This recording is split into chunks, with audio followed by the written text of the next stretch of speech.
Hey there, guys. It is Tuesday, October 22nd. I haven't updated in a few days, so I thought I would go ahead and do so while I got a few spare moments here. Man, a lot has happened in the past few days. So last I updated, I was about to get to Manchester, Vermont. I went ahead and did so that day. Caught a hitch in by a really cool girl that works up in Maine for Outward Bound. So I had a good conversation with her on my ride in, and yeah, I had a few hours to kill while I was there in Manchester, and I made my way over to the Mountain Goat Outfitter.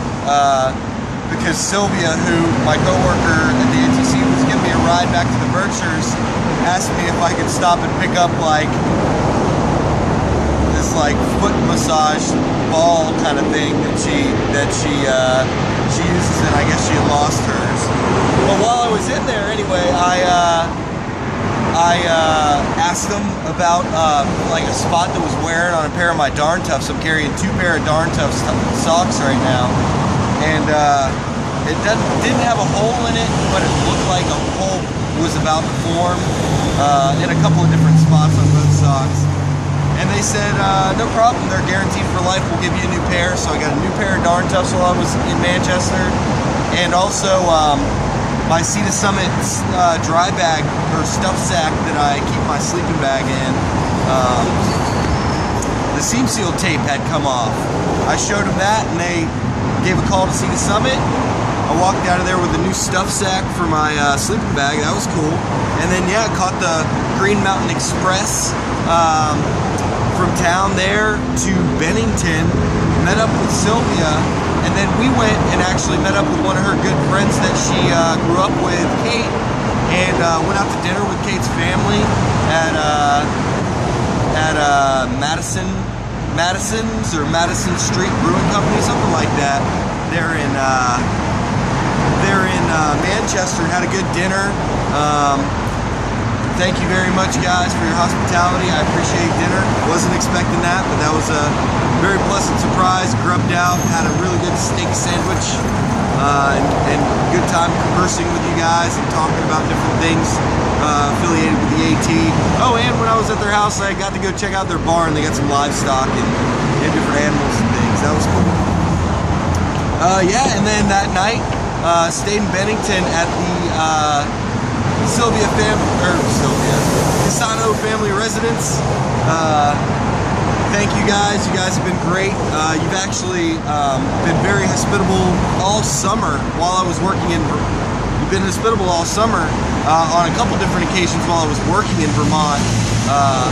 Mr. and Mrs. Cassano put me up then as well, so I didn't have to drive back and forth from southern Massachusetts. So you guys have been great. Thank you very much. I really appreciate it. And I wish you the best going forward. So yeah, the day after I got to Manchester, we woke up nice and early, and Sylvia drove me down to that last section that I had to get done there in Connecticut before I was done with I don't even know what you want to call it. I've been calling it the Swiss cheese section of my hike, because I'm hiking along, there's all these sections that I've already done, and after that day it was all done. So yeah, she dropped me. We actually stopped in Sheffield, Mass, because I had a pair of boots. Solomon, after I called him in Hanover, like 2-3 days later, sent me out a brand new pair of boots, and they were waiting for me in Sheffield. So we stopped to pick those up in Sheffield, Mass. She drove me down to Connecticut. I hiked that section that I had left to do. Met up with DB Cooper, who lives down in Connecticut, and he picked me up, put me up that night. Fed me like this awesome dinner with chicken and potatoes and carrots, and a couple of his friends came over. We just hung out and had a great time down there in Connecticut. And yeah, dropped me off at 341 in Kent, and I just started south from there. And that morning we had actually, we had been talking about sort of the trail upcoming and how I was excited that I didn't have any more sections to discount or skip or anything like that. And there was nothing between me and Damascus but miles and miles. And he asked me that morning if I was planning on going into New York. And I had known that there were a couple different train stations in the towns in New York, and I had just been in New England. I was just so focused on getting out of New England before the weather got really bad or really cold that I hadn't really considered it as a possibility. But after they mentioned it that morning, it started to grow on me. And I was passing Wingdale, New York that day. And the idea of it just kept growing and growing. And by the time I got to the road crossing, I said, man, I'm gonna do it. Well, actually, earlier on in the day, I was actually kind of considering it, and I shot like a feeler out on Facebook saying, hey, any of my friends in New York City, if I were to come in, would I possibly be able to surf on somebody's couch? And a couple of guys got back to me. So that's what sort of really made it a possibility. So yeah, as I got to Wingtail, I was like, I'm gonna do it, I'm going.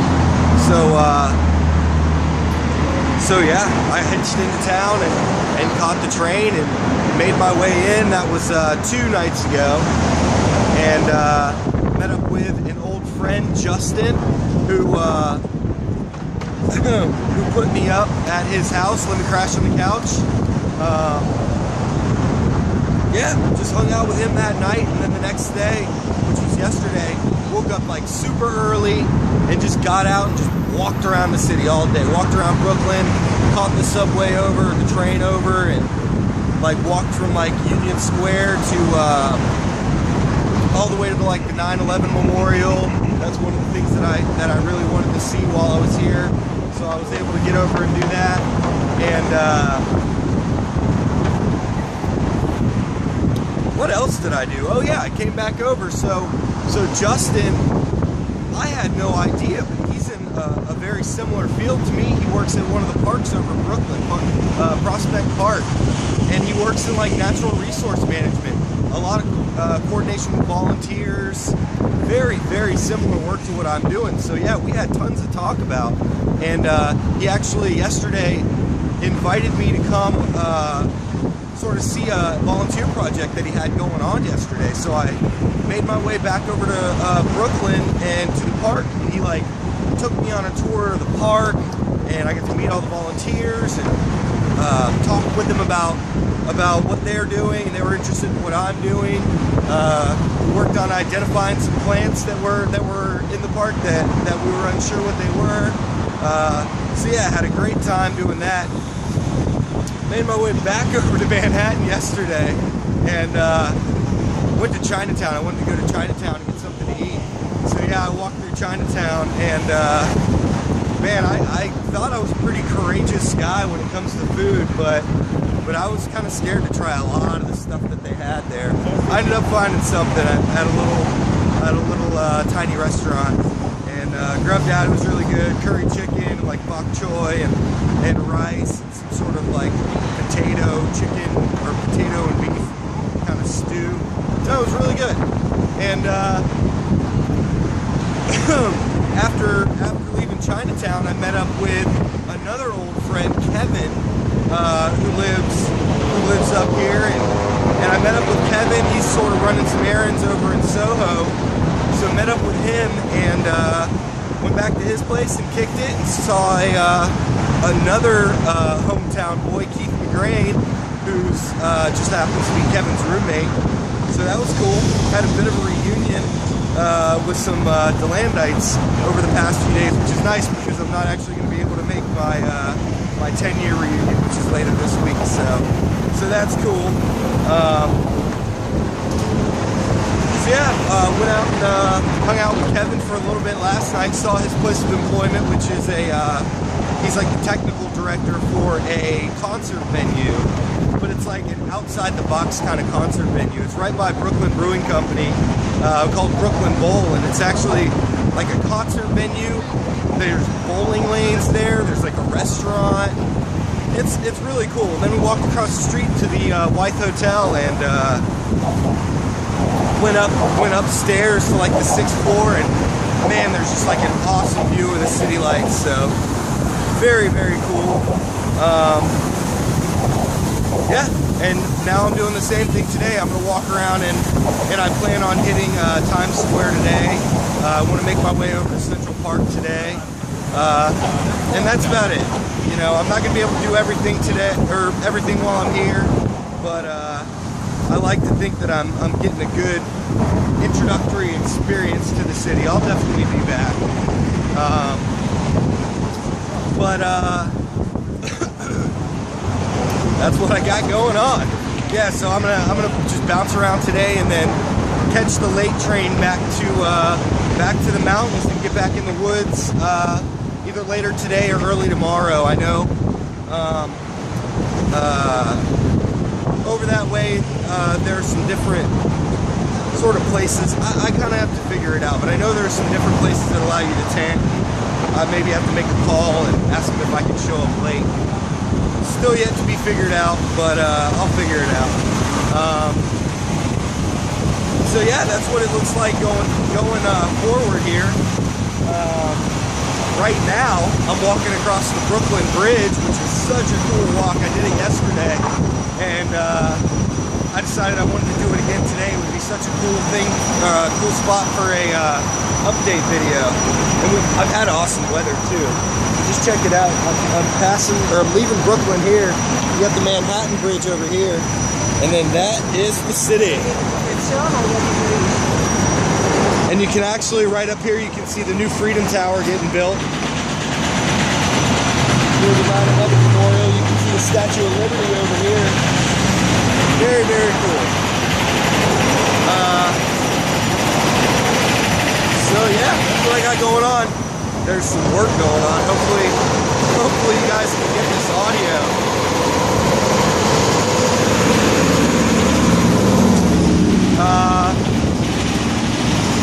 What else? Okay, so it's kind of unfortunate that I passed through the Berkshires on the weekend. One of the things that I wanted to do was stop by and visit one of the Trails to Every Classroom's teachers that I've worked with. So the Trails to Every Classroom's program is something that's organized by the National Park Service, and it engages teachers in educating their kids about the trail, and the work that I did with a woman named Sue Garcia, who teaches at Undermountain Elementary, was to sort of take the kids out. We took them on a Appalachian Trail field trip. We taught them about the trail itself. We talked about native plants, healthy ecosystems. We talked about invasive plants and their negative impacts on ecosystems. One of the things I wanted to do was visit the class as I was passing through the Berkshires, but just so happened I was going through on the weekend and you guys weren't in class, so sorry I missed you guys. But what I'm going to do for you is, I can remember when I came and I was in the class, you guys really wanted to know what was in a thru hiker's pack. I had my pack with me, but it wasn't set up for thru hiking. It was more set up for work, for like data collection and things. So I didn't have everything that you guys were asking me about in my pack, but I got it in there now. So what I'm gonna do in probably my next video, maybe I'll even do it today, is just completely break my pack down and show you guys what I'm carrying. Show everyone what's in a thru hiker's pack. And I know the kids are interested in it, but there's also been other people asking me what's in my pack. I know Acorn messaged me on Facebook. I had ran into her on trail and we started to talk about packs, but sort of didn't really go into detail. So yeah, for her, I'll show you. And all sorts of work going on under me. Some odd sounds going on under me. But yeah, and for just anybody who's preparing for a thru hike and wanting to know what someone carries. So yeah, maybe I'll get that done today. Maybe in Central Park. We'll see. What else? That's about all I got. Can't really think of anything else right now. I just want to say thanks again to Justin and Kevin. You guys have been great while I was here. Really appreciate it. And I don't know. I gotta get back to New York for an extended period of time. This is a pretty great city here. All right, I'll talk to y'all later. Bye.